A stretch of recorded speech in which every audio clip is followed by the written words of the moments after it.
We're going to hear another great story now too from Vicki, from Taronga, who they have been and remain clab-free for the entirety of this whole work. And what Vicki's going to explain to us is, the first response you might have to that, in the kind of world we live in, is to say, oh, we don't believe you. You can't possibly have been clab-free for that long. But actually, so Vicki went ahead and did a bit of work to take a look at what it was. So Vicki's going to present on that now. Catherine will follow her, and I think we'll create some time for some questions, because there's a lot of issues that are clearly coming up.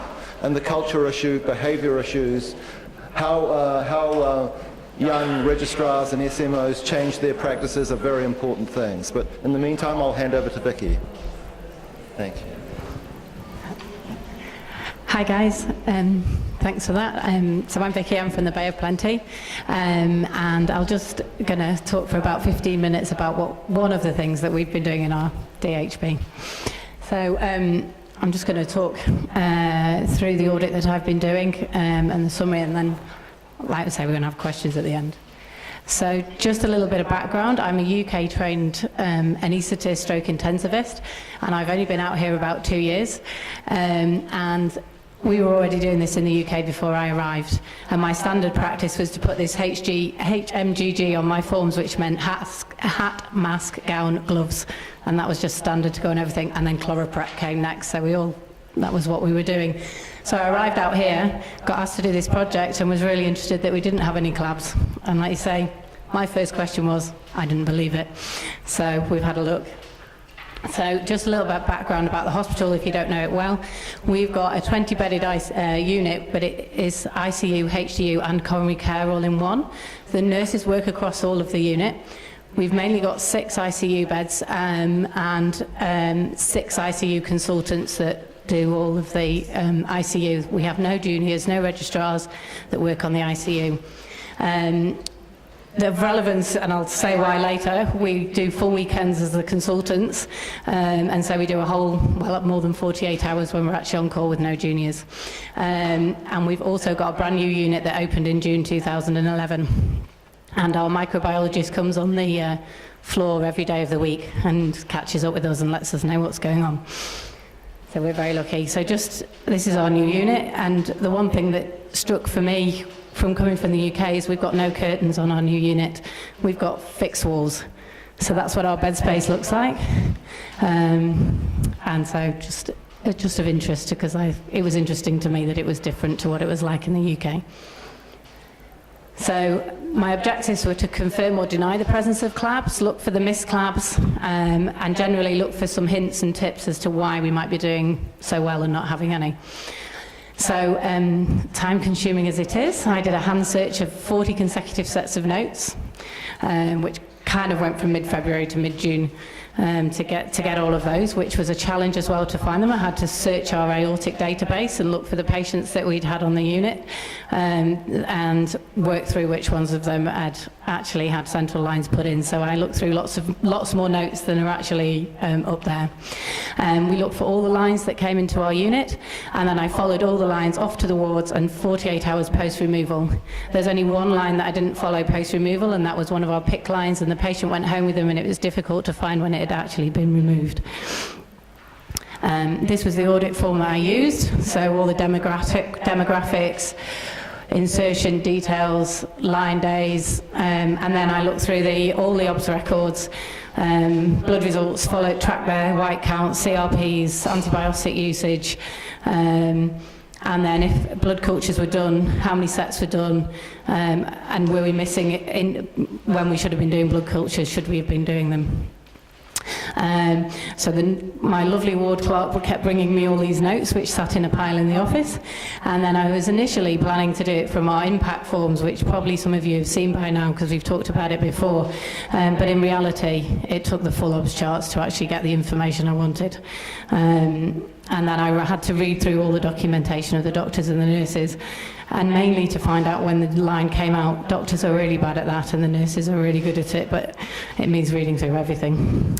So that's our impact form. If you've not seen it before, it is slightly modified now with the CLAB, so that we've got for all our patients, and we're tracking their white count and CRP now. I think there is a pointer on there, isn't it? So we had 55 insertions from those 40 patients, and as I say, one of the lines I couldn't track how long it'd been in for because the patient went home, it was in for more than 3 months. Only 12 of our patients that I followed had more than one line inserted, and if you take how many line days we've got on the 54 lines that we could actually track, our average line days was 10.2, but just out of interest, because we put a lot of PICC lines in our hospital, if you take the PICC lines out of that, our average line days for the other central lines is only 5.7 days. So then I looked at where the lines were inserted, and the majority of them are being placed in ICU. As you can see from that, quite a few of our lines are also placed in theatres, and because we only have 7 registrars across all 8 theatre complexes, all on their shift rotas, the majority of those are put in by consultants as well. So, as you'd probably expect, most people try and avoid their femoral lines, but we're putting in mainly right internal jugulars as our lines, and as you can see, quite a high proportion of PICC lines. So that's our line days. So as you can see, most of our lines stay in less than 10 days. Most of the ones, well, all of the ones that are over 20 are PICC lines. The longest normal central line was in for 19 days. So as I've alluded to, most of our lines are put in by a consultant or the registered nurses who are putting in the PICC lines down in the radiology suite. Not very many of them are put in by the registrars. And the other box is when I couldn't find out who'd actually put them in, because if they'd been in theatre and they'd had a registrar, it wasn't clear whether there was a consultant putting it in or a registrar putting it in.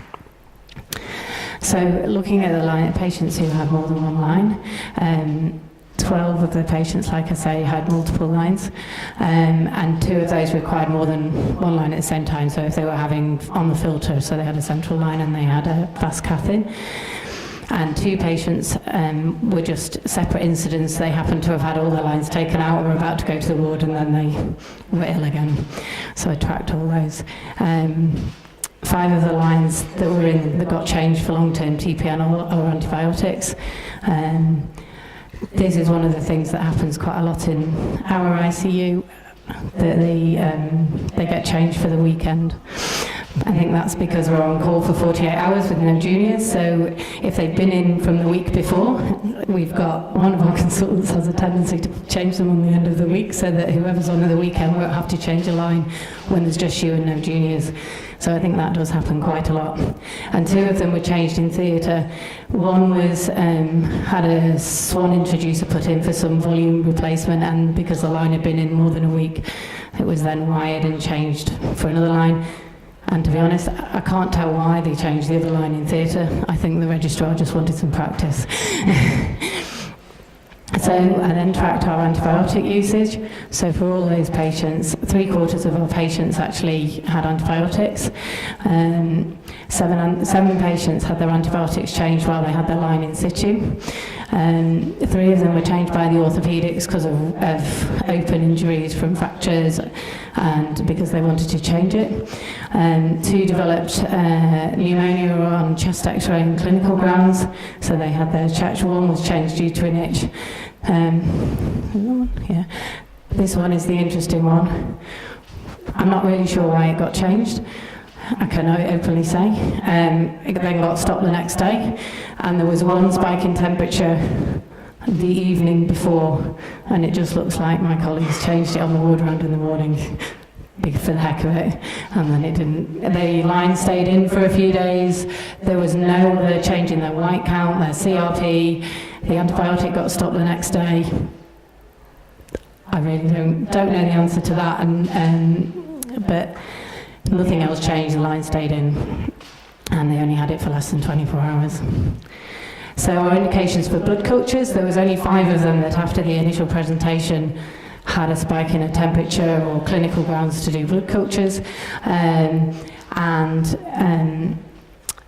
3 of them had 2 sets performed.